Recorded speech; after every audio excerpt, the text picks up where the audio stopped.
to another 30 and Nerdy podcast for 30andnerdy.com. I'm Matt. And I'm Gina. And you can reach us on Twitter at 30andnerdy with 30 spelled out. This is going to be our Avengers Age of Ultron podcast.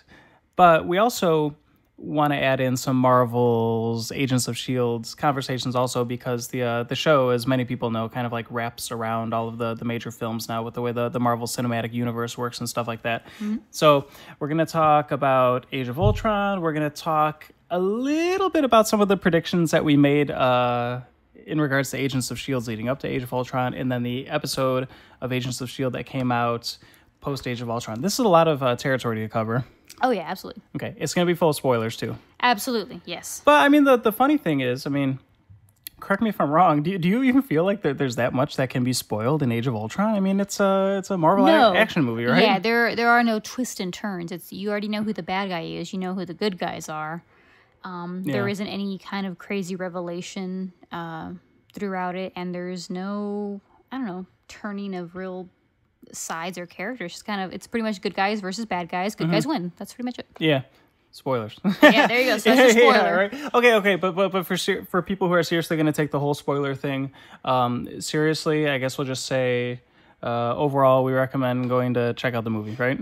It's a fun movie. So for some reason you come here to find out, to hear whether or not you think we should go, whether or not we think you should go see something. Uh-huh. Yeah, we went and saw Age of Ultron, spent like $8 a ticket or so. Yeah, matinee prices, and we walked out of there like, all right. Fun movie. Yeah, cool. Fun movie. Liked it. Yeah. And the fun thing about this, we kind of put off filming this podcast a little bit because when we walked out of Age of Ultron, we sort of started comparing it to the week before when we saw Ex Machina? Yes. And love it or hate it, we loved it. We walked out of the theater and we were kind of like, we were electric about it and Absolutely. all the things that were happening. We couldn't wait to get home and record the podcast about it. Like we couldn't stop talking about it. There were so many different things that we wanted to discuss and communicate with each other and figure out, what did you think about this? Or what about this? Or what do you think is supposed to happen here?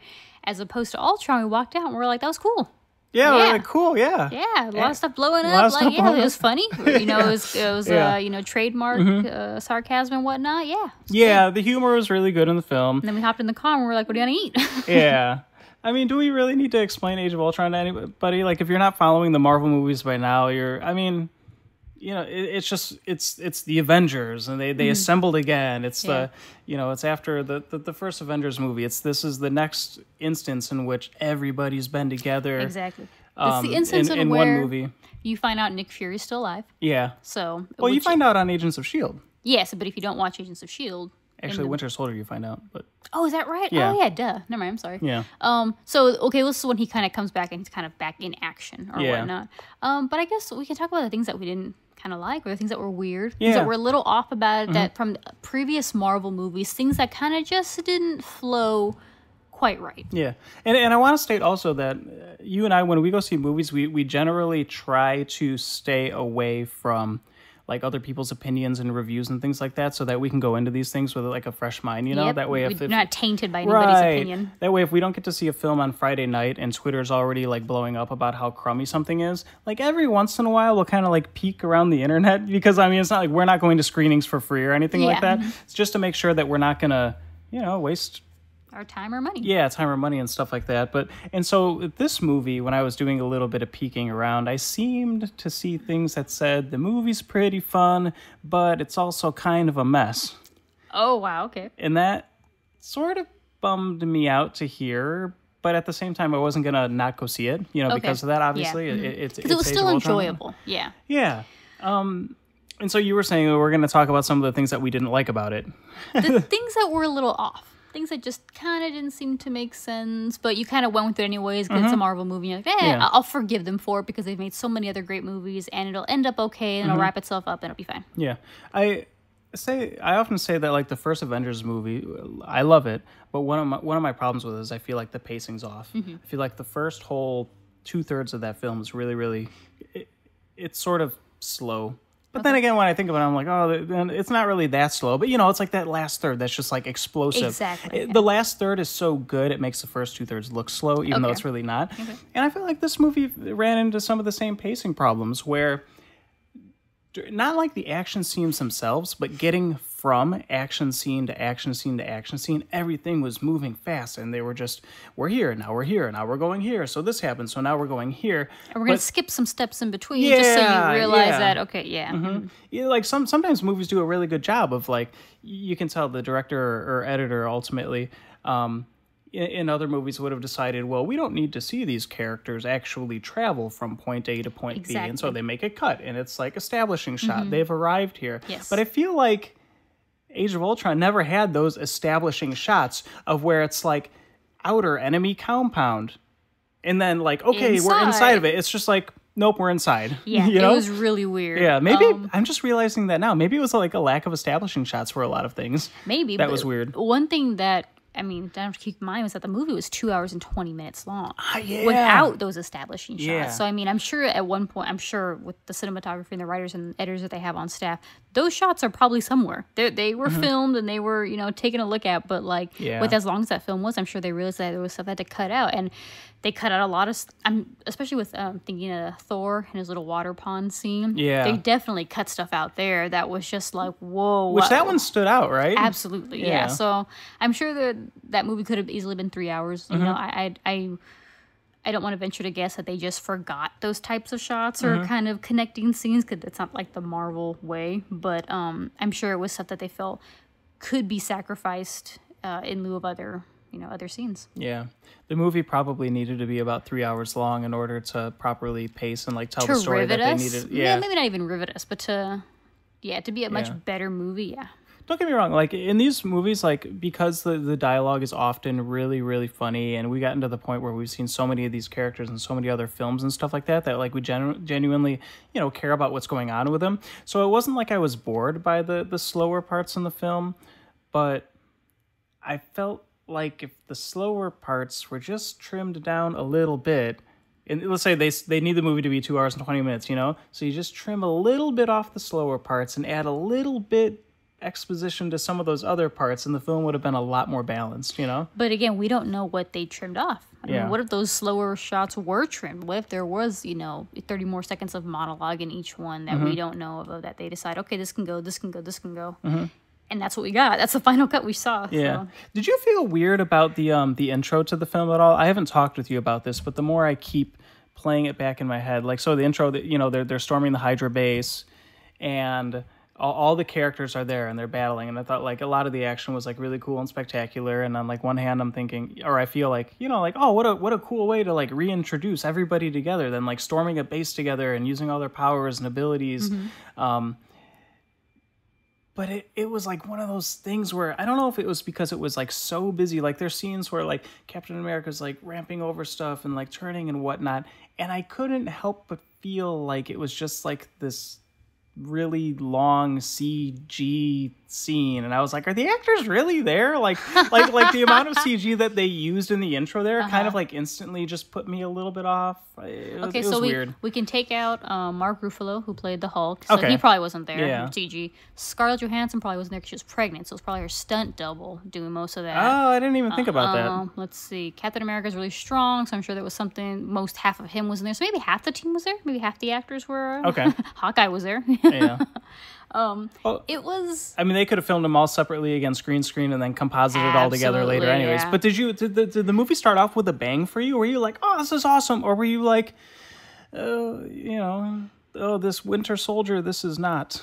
It was fun. I didn't think it was spectacular, but I didn't have any ill will towards it. It was just like kind of like instantly just like, I'm gonna roll with this. Okay, this is. I don't know what's happening. I need to figure it out. Yeah, I didn't think it was terrible, but I wasn't like, oh my god, best scene ever. Yeah. So I think one of the things that I was really, really happy about, like I said, from peeking under the rocks of the internet just a little bit to see what we were in store for, was I was almost prepared for a story that didn't make sense.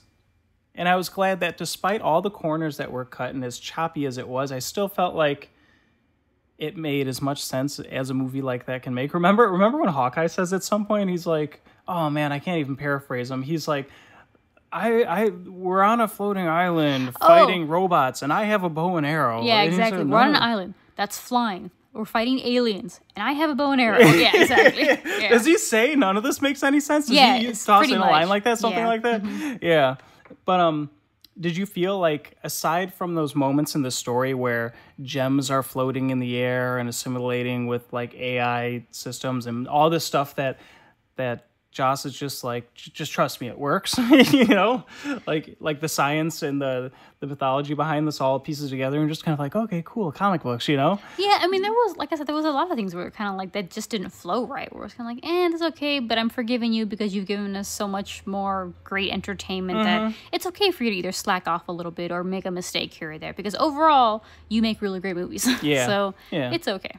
And there's so much great stuff in this movie. Like, I loved watching Iron Man and the big, what do they call it, the Hulkbuster suit or something like that. Like, I love when he was fighting the Hulk. I just, like, you know, sit back and I was putting little bottle cap sugar candy in my mouth. And I was like, meow, meow, meow, meow. Yeah, just like watching the action and stuff like that. And, you know, and like you were saying, like, one-liners were really, really good. The comedy's really, really good when we're all sitting around trying to pick up, like, Thor's hammer and stuff like that. I love it. You know, because before we probably end up moving on here, I just don't want to make it seem like, oh, we just complained about the movie the whole time. It was, like I said, no, there was a ton of good in here. It was really, really fun. And overall, we walked out like, cool, we saw that movie. Yeah. Yeah. So before we went and saw that movie, we had been watching Agents of S.H.I.E.L.D. And we made a few predictions on the way that it was actually going to end up tying into the Marvel Cinematic Universe. This was actually, didn't we make this prediction before they aired the episode before Age of Ultron? Because remember, at the end of the episode before Age of Ultron, Coulson says, I'm going to... Theta Protocol? Yeah. Ooh, Theta Protocol! Theta Protocol! I was going to say Yes. Project Thetis. Yes. Okay. So you knew, no, I want to say that, so I don't say That's what I thought, yeah. Theta Protocol. I don't remember exactly what episode we saw it on, and I'm trying to recall the predictions we made. It was before it. Okay. Because I wouldn't have made okay, so here's what I said. Getting ahead of myself here.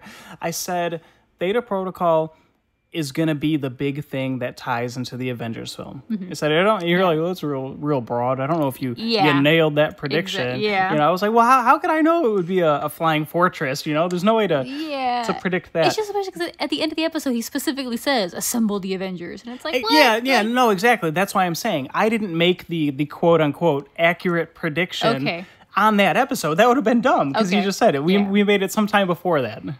Okay. Yeah.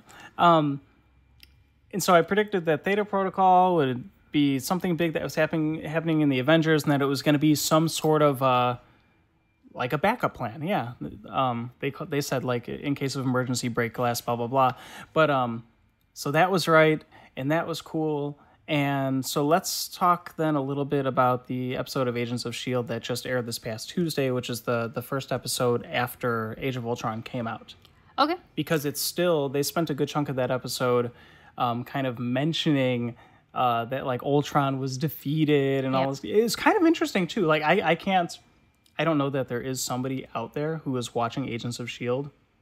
but didn't go see Age of Ultron. Oh, okay. Unless they purely didn't have the time or money to do so, you know? Like, and which is why I thought it was really interesting that in Agents of S.H.I.E.L.D., which is, you know, like, broadcast on regular network like television, that they were like, yes, Ultron was destroyed, you know? Yeah. Like you said, not really spoilers. Yeah, but it wasn't tied in nearly as well as Winter Soldier was, where it's like it impacted the entire episode. That whole episode was about them recovering and tracking down Hydra. Whereas this episode, they really did just like mention it. Like the first few minutes, there's a little flashback, and it's awesome because you see Coulson's role, and then May kind of confronts him about little tidbits here and there. But like the episode went on, and it had nothing to do with the movie. Yeah. So the integration was a little weak, and I understand it's because they had a whole separate storyline. It had nothing to do with the movie. They didn't incorporate the show into the movie or the movie into the show. The whole Theta Protocol wasn't even like mentioned in the movie. I don't think, was it? No, like they didn't even not use one word. Not even that terminology was used, which was kind of unfortunate. They didn't even talk about Phil Coulson, about how maybe Fury said he got help from. I'm going to paraphrase, like a couple of his friends. Exactly. Is what he said. Yeah. So they don't mention any of the agents by name. They don't mention S.H.I.E.L.D. You see the logo, but they don't actually mention any kind of the organization. They don't mention the protocol. So it's kind of like, I don't know if they were trying to make it easier on people who don't watch the show or either don't watch the movie, so that you don't feel like you're obligated to watch the other if you're tied into one. But for the people who are tied into both, it was kind of a letdown. Like, it just wasn't as interesting, or like, I mean, the Agents of S.H.I.E.L.D. episode ended up being pretty good, but again, only because like maybe the last third of it was like, oh my God, wow, that's incredible. Yeah, there were some big twists and stuff like that. Yeah, that were great. But leading up to that, it was just kind of like, okay, all right, we're seeing let's see what's go, let's go with it, see what's happening, let's forgive him for a little bit. We don't know the end game. And then realizing that was the second to last episode before the 2-hour season finale, I was like, oh, that I had to step back a little bit and think, was that a really good second to last episode? Did you find it? We talked about this like very, very briefly outside of the podcast. Kind of, I don't know, suspicious is the right word. Maybe you can find a better one. But just that Age of Ultron was so choppy, and kind of like for the first time, maybe in the history of an Agents of S.H.I.E.L.D. episode, the episode felt really choppy and strangely edited, and stuff was just sort of happening. Absolutely was. Without exposition, I guess would be the right word. So okay, so let's just talk about what we're dancing around. So one of the big things about the episode of S.H.I.E.L.D. that we did not like was that Coulson speaks with Skye and one of the Inhumans, Lincoln, about talking to the Inhumans leader and trying to get a meeting going. Time to communicate with them, be like, we know who you are, we want to know what's going on. We want to know if you guys are a threat. We want to know what kind of powers you have. And we're not necessarily going to try to declare war on you, but we need to have this kind of communication. And so Skye's like, okay, I'll go and I'll talk to our leader.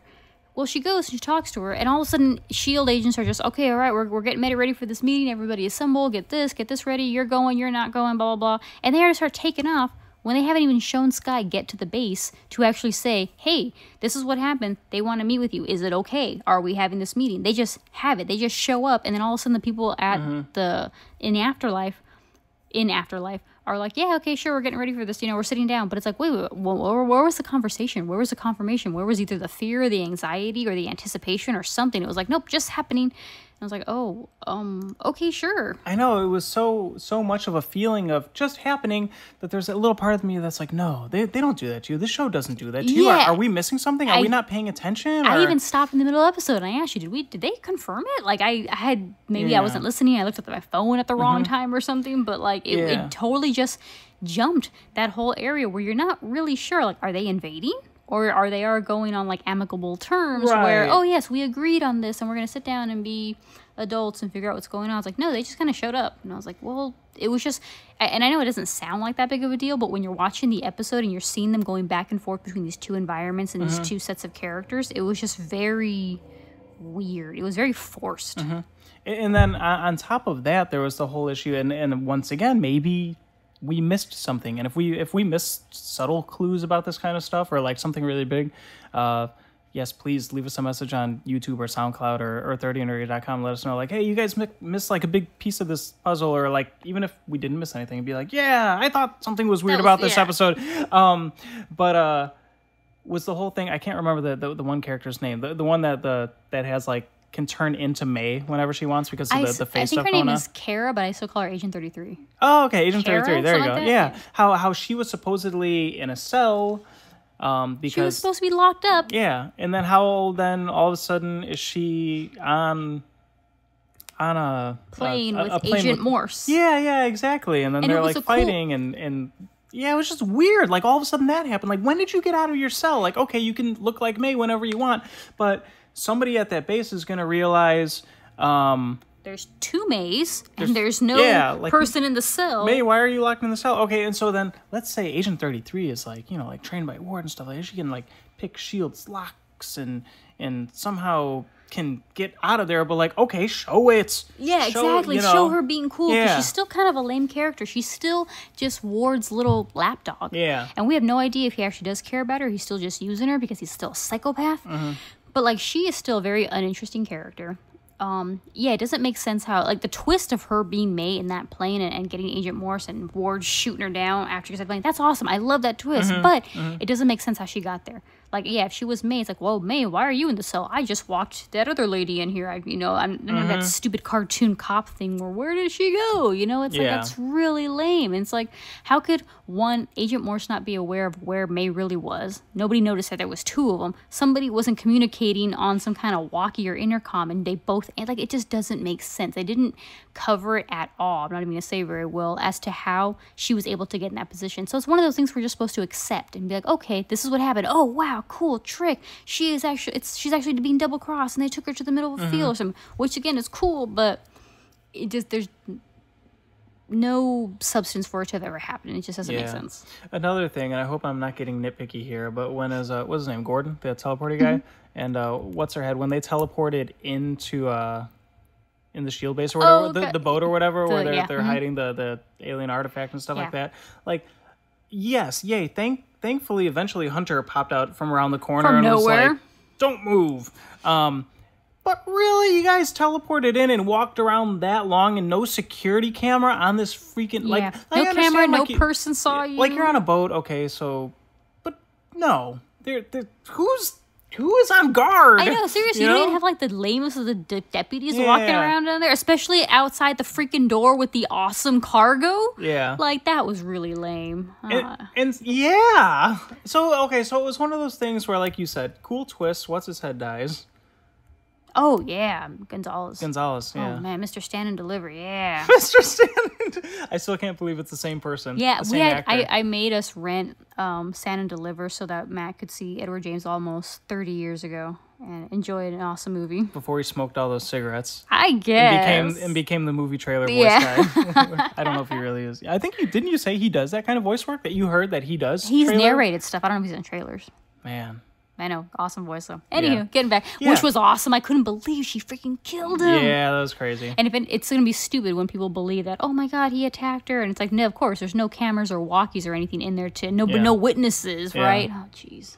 So, here's what I want to do. I want to wrap up this little section, and then I want to go into a little bit of a drama, Twitter drama, surrounding like Joss Whedon and the production of Age of Ultron and stuff like that. I wanted to like conclude on this episode by saying like there were kind of like Age of Ultron. There was a ton to love about it, but it was really that first episode where, because I felt like the show has been incredibly intelligent all the way through these 2 seasons, I want to say save for like the first episode. Anyways, that there was a little bit of me that I was like, no, don't fall apart. Please don't start getting dumb. I know. Like, why? What is going on over there? Like, is Marvel Studios and the people in charge of the cinematic universe and the showrunners and stuff like that, like, is there a lot of strife there right now? I don't know. Because it almost seems like you can feel it. People either like walking off, not having writers or something, and other people having to like pick up the slack or something. It just, I mean, we didn't even give like an overview of the episodes. Like Agents of S.H.I.E.L.D., if you're not into it, they're in the Inhuman story arc, the second half of the second season. And like I said, they didn't incorporate really anything of Agent Ultron besides just mentioning it, like showing literally a news clip and be like, wow, that was a really big disaster. Let's go back to our storyline of these people who have powers, and we're trying to either get in touch with them to see if they're dangerous, if they're not dangerous, if some are, some aren't. And I guess we'll see how that wraps up this Tuesday. 2-hour season finale. Woo-hoo! Which I hope has somehow assembled itself properly, not like this last episode. Assembled. Jeez. Oh, so okay, one thing. What do you think Ward's doing? What? So Ward and... You're whispering. I know, what do you... I'm sorry. Ward... Like he's gonna hear you. Yeah. So Ward and Agent 33 kidnapped Agent Morse. And they were saying that they were going to use her as leverage, and they only iced her. They didn't kill her, so they're using her for something. Oh, man, he iced her 3 times in a row in the end there. She's waking up. Pop. I know. We're actually out for, like, days. But he said they want to use her for leverage. And so what Agent 33 was saying, she's like, I bet you didn't remember me. So either remembering, like, what you had mentioned, that she did something to her while she was part of Hydra, like she was part of the brainwashing, or she either captured her, like when she was part, well, as a double agent, she went into that safe house and captured her and beat the crap out of her or something. But I'm wondering if that's what's going to lead into season 3. Will Ward be the main bad guy of season 3? Because he was kind of there for season 2. He was in and out of season 2 a lot. But I don't know. What do you think's happening? Okay. Oh, man. I didn't know you were going to spring this on me. Sorry, yeah. It was... Well, okay. So the thing that I can't figure out is what Ward wants. I know. He wanted Skye for a long while. And at this point, I'm just like, why? Just go. He's almost becoming a stereotypical bad guy. Like, we know a lot about his past and what he's capable of, and so there's still those elements of him that are like that make him a dynamic character. But like, what does S.H.I.E.L.D. have that he wants, or that Agent 33 wants? Like, okay, you're butthurt, but that's about it. Well, maybe she wants revenge. But really? I don't know. Like if they're, I'm hoping that maybe they are laying like this stereotypical storyline in front of us, but it's not going to be that at all. And we'll be like, oh my God, that was great. But like, that's what I can't figure out. It's like, Ward's still hanging around. Like, they totally could have, like, the last time we saw him, he left them with like, Agent 33 with him, and he took off and said, okay, help her, I'm out of here. And that would have been a great conclusion to his storyline. But then they brought him back, and I can't figure out why. Like, what is he going to do? What's his purpose? Yeah, it's like, I don't see anything more interesting about him. He already killed his family. He already betrayed S.H.I.E.L.D. So what else could he possibly do that would make his role or his character either develop or just be amazing, like to watch? Okay. So then here's the thing. Like, is he possibly building a little militia of his own? Or is it just those two on their little road trip together? Yeah, I don't know who would join them, and I don't know why. Like, what does he have to offer them? Like, what are they going after? Here's the thing. There's probably some crazy stuff's going to happen in this 2-hour finale, probably undeniably. And I got a feeling that Agent 33 is going to die, or Ward's going to die. What's the name of the woman that he captured again? Sorry, what's her? Kara? No, not her. Oh, Agent Morse. Agent Morse. Hunter may die for her, which will be really, really sad because she's always a piece of crap to him. And I love Hunter. Or what's his head that left may circle around and surprise attack, you know. Oh. You know. Mac. That's right. But I got a feeling that either Hunter or Agent Morse aren't walking out of this. Agent 33 can go. She'll just like fuel Ward's. I got a feeling there's a bunch of those people are going to die because they got to, going into a third season, I think they got to kind of reset the palette on some of these things. I think there's got to be a number of deaths, bad guys and good guys. Yeah, because even as far as we've come, I'm not attached to Agent Morse. I'm not attached to Mac. When he retired, I was like, all right, cool. His character's getting boring anyway. His character was getting boring anyways. Yeah. There was nothing happening with them. He kind of served his purpose, and then he was over. What was that one guy we liked? Was it Trip? Was that his name? Yes, they killed Trip. Which is why they can't kill Hunter. Hunter's the new Trip, like where he's just kind of like this like goofy, lighthearted guy, and you love having him on the team. Like, please don't kill Hunter. I know, he was awesome. I like how goofy and just how sarcastic he is. That's why I'm hoping that Agent Morse dies for him and not the other way around, because that would be amazing. I said on the other podcast, or at least when we're watching it, we're like, I don't like her. She's not interesting. Her character. No, she's not interesting. She's tough, like, and I guess she's supposed to be that strong female character, but she lacks all other qualities. Where she's just tall, like, and she's strong, and she's got her batons. She hasn't used them in a long time, though. She had to be awesome. She's just kind of, she's kind of boring. Like, there's not a lot to her to be interested or excited about. So it's like, okay, well, something's got to happen. But I don't understand why they brought Ward back. Like, it's just, I don't. Does Ward die? Season finale? Is Ward finally not? Does he die? Agent 33 dies. He's not. That's my prediction. He's not involved in the storyline enough to make his death impactful. If he dies now, it's just kind of like, oh, okay, whatever. Inhumans. Nobody really cares about him right now. So if they killed him off, it wouldn't really be doing anything. What if Hunter and Morse die together trying to protect each other? I almost feel like because without both of them being on the show, the other one doesn't make sense. Yeah. See, I think Hunter has filled in his role. I think he could stand alone without her. Her, without Mac, and without him, she's just kind of boring. There's nothing about her that's interesting. Go. Yeah, she can totally go. And fuel him into season 3 being an even more hardened and kind of they'll darken up his character a little bit because she died and stuff like that. A little more renegade to kill Ward. You know how like season 2 is a lot more dark and dare I say mature than like the first season also? Kind of everything from like the cinematic presentation of it to the storytelling and stuff like that. It's a little bit more edgy. Do you think that it's going to darken up even more for season 3? Or... Ooh, excuse me, I burped. Or have they kind of like reached that balance? I think they're at a good threshold. If it got darker, like more people being murdered, as long as they handled it well, I'd be okay with that. I think like right where they're at is good. The first couple episodes of season 1, they were kind of goofy, a little way too lighthearted, and now they're not. They're at a good balance, but again, I can't tell what's going to happen. You can't expect the Inhumans arc to end next week. That would be ridiculous. What, they just kill all of them? So her parents, Cal and, I don't know how to pronounce her mom's name, but if they both die, there's still a bunch of them hanging out. So, like, if they want to cut the arc, they got to cut the main people. Raina, Gordon, Cal, and then her mom. And then you cut, like, the leadership. if any one of them live, then the story continues because either Gordon's going to keep looking, he's going to keep bouncing around, they can keep tracking him. Raina's going to either try to get revenge or use her powers for something because she's always manipulative and creepy. Cal will just get angry, or the mom will try to gather them all again. So it doesn't make sense for the story to just end next week. Like, it doesn't, like, they're either going to kill all of them or they're going to have some kind of weird happy ending that all of a sudden just arrives out of nowhere. So that story can't really go anywhere. I feel like it can't just end. So to start this other thing with Ward and the agent, it's like, I'm not sure. Like, I hope they strike a good balance of easing out of one arc and into the other. Do you feel like they've run into this, I don't want to call it a problem, but maybe it is, where this is all just off the top of my head from like the conversation right now, like the show used to be mysterious, and that was kind of like one thing that was like fun leading into, you never knew what was going to happen, stuff like that. And you didn't know what these codes meant, yeah, these things it meant. almost feels like everything's out in the open now. There's no more surprises. Yeah, I get that. I mean, that stone. I mean, there's that still some twists. There were some twists in this last episode. There are twists, and there's that big stone that the purpose that Raina and Gordon have for infiltrating that base, which again could lead into season 3. Like, they can't just you can't just ignore that and be like, oh, they found this thing and you're hiding it in the cargo bay, and then like, okay, go on. Like, one thing I'm really kind of still pissed off about is that they haven't really addressed Skye and her parents when she was little.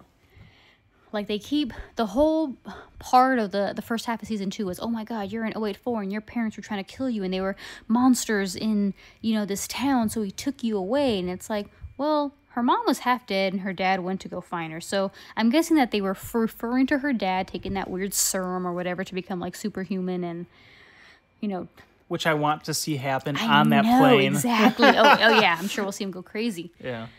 But it's like, is that what it is? Like, he was the monster? Because he didn't, unless he actually transforms or something, which I guess we'll see. It's like, they kind of just forgot about it. They kind of just left it. They enticed you so much with saying that story like 2 or 3 times to get you into it. And then they just dropped it off. And I'm like, well, okay, I wish they kind of would get back to it. Yeah. Or make some sort of sense of it. Like, if...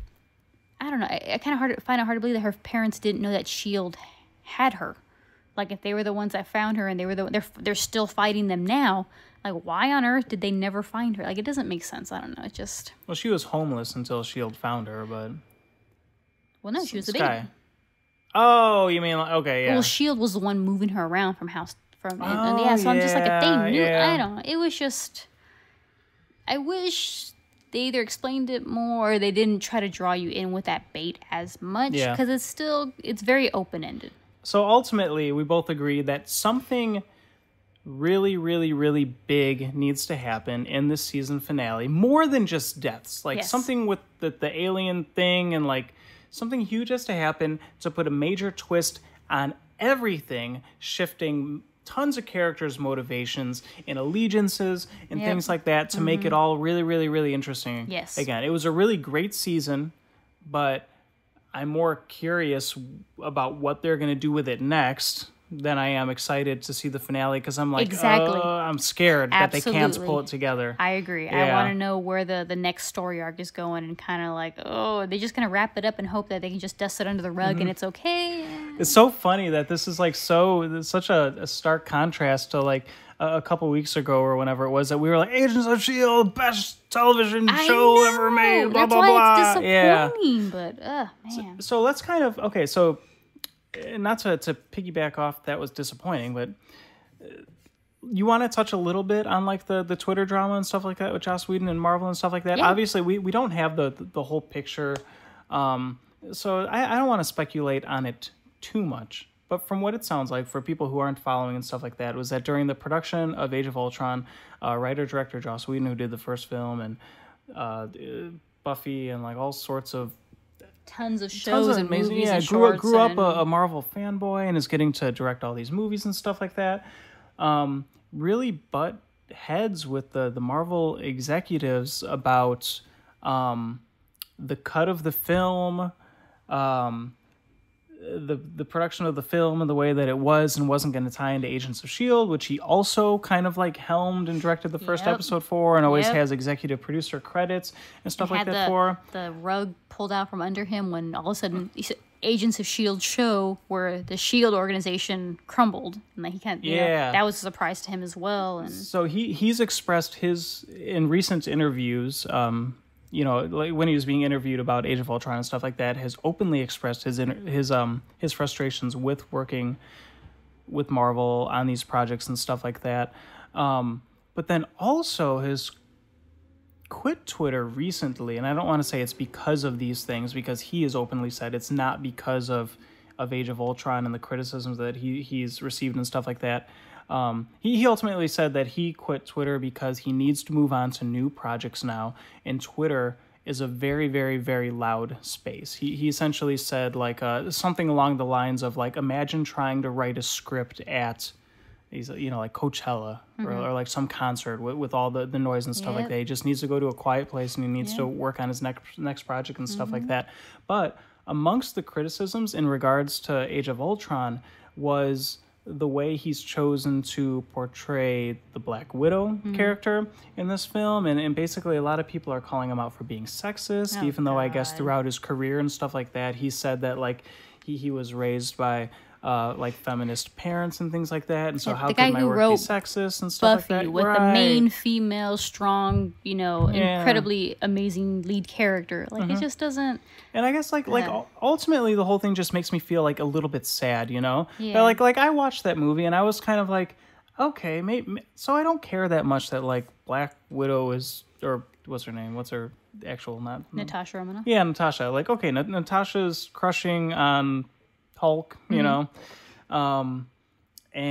I totally get the backstory with becoming an assassin and being sterilized so she can't have kids, and seeing like Hawkeye and his family and all these things that like Joss tried doing with the film, and maybe I didn't look into it all like deep enough, but I just feel like despite like all those things being in the film and Joss's track records with other, like Marvel properties, and like you said, like Buffy and all the other things that he's worked on over the years, that for people to just like try to, like crucify him like on Twitter and stuff like that just seems like a little bit ridiculous, It's like there are so many other icons out there who I feel don't deserve their credit and their, the attention they received, that probably should be like, let's go attack, not necessarily attack, but like, let's not have confidence in this person. Let's not give heed and attention and more money and energy to this person. But like Joss Whedon is one of the most amazing directors, creative, and just overall genuine good person. From what it seems. Exactly. Yeah. From like people who've worked with them and fans and actors and things and all the great things that you hear about him. It's just like Firefly, Serenity. I know, it's like what? Strong female characters in that. Exactly. Yeah, that's why I'm like it's baloney what they're trying to accuse him of. And it's like people who are doing that. I love the comment that we read the other day when said, it must be hard to watch a movie and not find something to whine about. It must be hard to just go and enjoy a film, because I felt like the people who were complaining had absolutely no basis. There was no substance there. It's like I'm a female and I watched it and I heard those lines and I in no way felt like they were attacking women, like calling women who can't have kids monsters. Absolutely not. Yeah, it was nothing like that. Like if you were paying attention to what she was saying and you were paying attention to the whole the scenario that she was giving about her life, you would understand it. But like if you're being naive or ignorant and you're like trying to look for something to attack, it's like that was like you're saying there's if you really need to go out of your way to attack somebody on Twitter, there's probably way better people to go attack than Joss Whedon. I'm sure there's people there's tons of people on there who are against gay rights and equal rights and, races. Why don't you go attack them? Like, why aren't you putting your efforts towards people who are actually hurting the community and not a fictional character in a movie? It's like... I'm sure if somebody took the time, maybe somebody should do this, maybe we should do this, to look at everything that Joss has ever worked on with, like, female protagonist, either lead characters and or like like secondary, like supporting cast, strong supporting cast characters, and simple diagram of all these women, for all the reasons that they are strong and stuff like that. And then underneath it, you can put Black Widow there because that's where people wants to put it. Like in this other category of where like Joss is proven to be a sexist. Nobody complained when she was walking around with her zipper down her chest and her boobs hanging out. But that's the thing is I think people did complain even in the first Avengers movie. Okay, the movie just wasn't big enough. I was not aware of that. Yeah, but I mean, then there's like the other people who I think rightfully point out that like that's her character. Isn't yes, that's... like he did not create her. You Yeah. know, granted he didn't create Buffy either, but what's her head from like Firefly and stuff like the Firefly. What's the name of the character that's married to the pilot? You know who I'm talking about. I do. I can't remember. She's freaking amazing. Like one of the best female characters in like anything, and he created that. You know what I mean? Like, so I don't super want to get into it to the point where like I'm just don't know that much about it, but choosing to defend him one way or another or something like that. But it just feels like it's really, really out of place. And I guess I feel like it's a stretch. Like people are trying to claw at him, and it's like, really? Like there's not even any base. It wasn't even like he said something when he thought the microphones were turned off, and I'm so sorry I said this when I didn't think anyone was hearing. And he actually did do something wrong, and now he's trying to apologize or get his way out of it. It's like, no, like you're really trying to like dig for something to use against him. It's like I don't understand why. It's like it was just. She was more like you were saying. Romanoff's character, Scarlett Johansson's character, was more the outfit was way more zipped up in this film than it was in the first one and stuff like that. He might have gotten criticism for that. Yeah. And plus, like you don't know, like we don't know, and people making these claims don't know, like what it's like to be on that set and part of that production. I mean, maybe some people do, but like it could be one of those things. Marvel execs say she's got to show a lot of cleavage. She's got to be sexy, and Joss is like, well. Scarlett Johansson's a really beautiful looking actress, and I think she's not sexy enough that she's in like this leather suit. Does she really got her breasts need to be popping out of and things? And they might be like, yeah, we're gonna push this PG-13 as hard as we can go, and you don't know what conversations are being had. You swear that Joss Whedon has 100% of every single say that happens because he doesn't have to answer to investors or executives or other producers or like, of course not. He can do whatever the heck he wants, and they'll just be like, yes, absolutely. Yeah. No, of course he has a boss to answer to as well. There are people who look at that script and say, no, this needs to be revised. This needs to be changed. There are editors and choreographers and cinematographers that look at this and can say, no, this needs to be done. This needs to be done. Oh, yeah, we agree with that. No, we don't want your opinion. It's like, I don't understand why they assume. It's kind of like in a very odd contrast. It's kind of like when people like blame the president for stuff. People think the president has a lot more power than he actually does. Like we have a House of Representatives, we have the Senate. They make a lot more decisions and control a lot more of what happens in this country than he does. But for some reason, it's always the president. It's like, no, you have your congressman that you can blame too. It's like nobody seems to realize the people behind the curtains who are pulling the strings. It's just like when you're the director, let's say. And this is not even always the case. Like if you're a writer, director, producer, okay. But when you're a director working on a project that has like, I don't know what that budget was, $200 million, $5 trillion, like put into it. Yeah, like you're saying, there's a lot of people that you're answering to before, And a lot of people who, if you don't comply with, can ruin your career. Oh, yeah. They will make sure you don't get another movie or another script, and you're on your own.